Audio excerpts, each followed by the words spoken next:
will cost you your job, your life, your health, your livelihood, your reputation. I think that's a good place to start on how those relationships, I guess, they can cost you your reputation. I feel like, I would ask you the question, have you ever felt like you had someone in your circle that was there to benefit from you? And unlike Jan, they weren't competing with you to keep up with, but instead they were competing with you to get you out of there.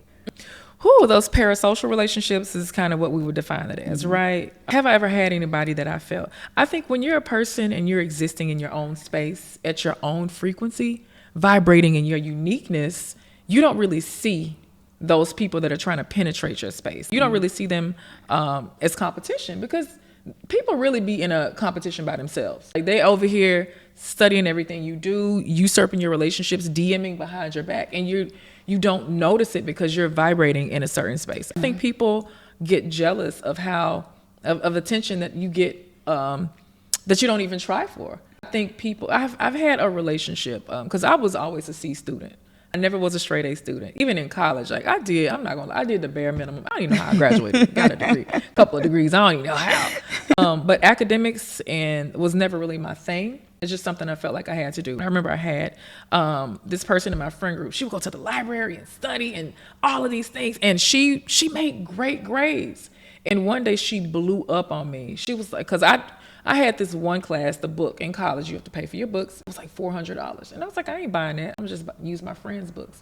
And she was like, I'm not going to let you use my book because you always make B's and C's and I'm over here busting my butt and I'm not letting you do it. And why don't you study? And I was like, oh my God. Some people will really find themselves envious that certain things come easy to you. Not realize. Because I was going to say, was she holding you accountable? She was angry that I did not try as hard as her, but I wasn't in the same place because her grades were better than mine. But she's like, you're still skirting through and you're not putting forth the effort. But there's some things that I have to try really hard at. That's just something that it wasn't my priority. I didn't really care that much. So I have been in situations adjacent to people that are like, why does this come easy for you? Dani, why do you get the opportunities? Why? Like, people will really do you like that. And I prefer the more verbose people, the ones that'll tell you, as opposed to the ones that are sitting and watching and plotting. And this goes back into what I wrote about the Marsha complex, because it's kind of like, now this is where it's vindictive, because it's like, why you? Why not me? Exactly. What is it about? Because you can be close to somebody and seeing them have all these accolades, and in the right relationships, I feel like our friendships should challenge us. Like I was telling you in the car on the way over, I was like, I like being around people that make me sit up a bit straighter, right? Me listen, or that'll expand my vocabulary.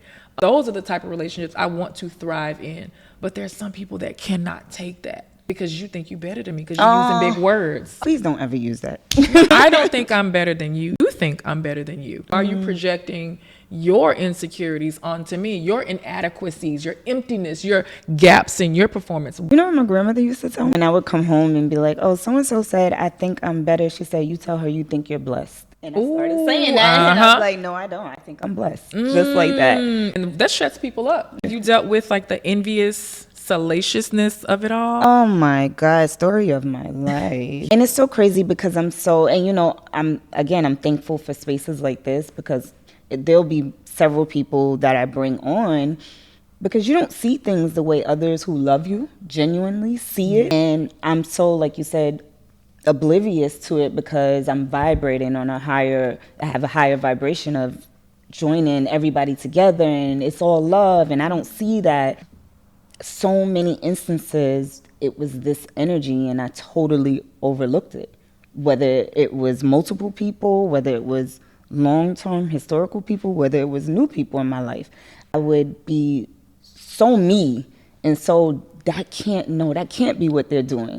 Just that oblivious thought of, if I'm not like that, then why would other people be like that? It's just like, why would they do that? I wouldn't do something like that. And I've had that on many of occasions. So when I hear my daughter talk and she's like, Mom, she's telling me about her friendship issues, I always say I'm not a victim, I'm a participant. But because I didn't pick up on these things, the red flags, just like dating, friendships, and That's a whole social nother things are red podcast on flags. dating. I didn't pick up on the red flags, or I brushed them under the rug, or I didn't address things in the moment, or I didn't, audit my circle and continue to let people into spaces that they shouldn't have been in, opportunities that they shouldn't have been involved in. So that's how I played a role and was a participant and not necessarily a victim. So you were being a good person. Basically. And not recognizing that other people don't have the same intentions. But I feel like that's one of the drawbacks about being a good, free-spirited person is it took me into my 30s being like, yo, not everybody is nice. Not everybody's a girl. Like, I got to exist with that naivete for 30 plus years, never being bullied, like, until my 30s. And I'm like, oh my God, there are people out here that were raised by wolves. They mamas were street fighters and their grandmothers toted pistols. I'm like, I don't know that life. Not that things were soft or necessarily easy, but just seeing that there's a certain level of womanness. I've never had those kind of feelings toward anyone. Like, I've never been jealous. Maybe like a jealous, like, dang, I got to get my stuff together. Like you said, like, it pushes you to be better. But never envious, never wanting someone to fail. Never wanting to see them do bad. Even my worst enemy, I'm like, wish you well. Stay away from me. Stay over there, but hope that's it. I don't want them to do. I never had that kind of.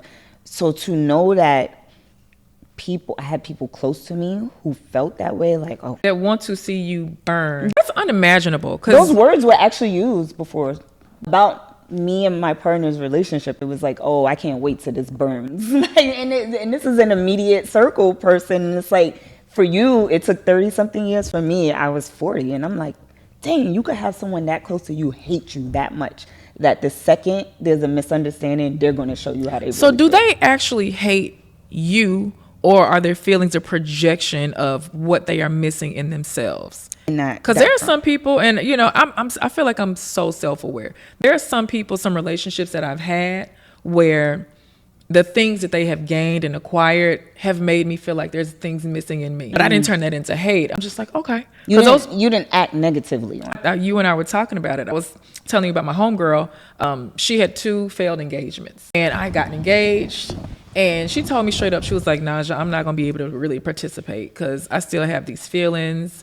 And I'm really hurting right now. And I love you, but I just can't be around it. And I'm just like, imagine being able to express that. We sat, because I was with her, helping her with the brokenheartedness of what she had faced. So I understood, and I was like, sis, go over there and take your space, because I don't want to be a person that triggers you. Right. And so as adults, we were able to come in our relationship as friends to be like, okay. And she came back around when she could. Opposed to acting weird. As opposed to just being able to say that I had. So like I said, going back to this being for girls and young women, when I'm talking to my daughter, who is now 18 going on 19. She's a young lady now. Yes, about picking up on behaviors kind of like this. Like, if a friend can't sit with you and say, this about you triggers an insecurity in me. Ooh. Instead of saying to you, oh, you think you're this and you're just this. Now, sometimes if we are being crappy to people, we need accountability. You're just not a nice person to me. And being able to be told that is one thing, but someone constantly throwing daggers at you about what you should be, what you should do, what you're not, what you think you are, is huge red flags. And this is what I'm explaining to my daughter. Like, pick up on this now and get these people away from you, because friends don't behave this way. Friends can hold you accountable without like breaking you down. You don't want someone to break you down in the process of just holding you accountable. So I'm like, a space like this is what you just said is what girls need to hear, what women need to hear, because you'll end up, sadly, like me, 40 years old, and you're finding out there's snakes around you and you didn't even know it. They know your personal business. They know intimate secrets. They now have weapons that they can come back around and use to hurt you with. I think one of the things for me is I have a lot of good long-term girlfriendships. So are you no new friends type? You and I have only known each other. And that's actually the next thing. Yeah. No, you know what? Welcome good human beings. I feel like when you're a good person, you attract really good people, but then you also attract the succubuses and the users and the envious people. But I pride myself on being a good, honest person. And, that's one of the things that I would say to anybody that's out there watching is internally, innately, are you good?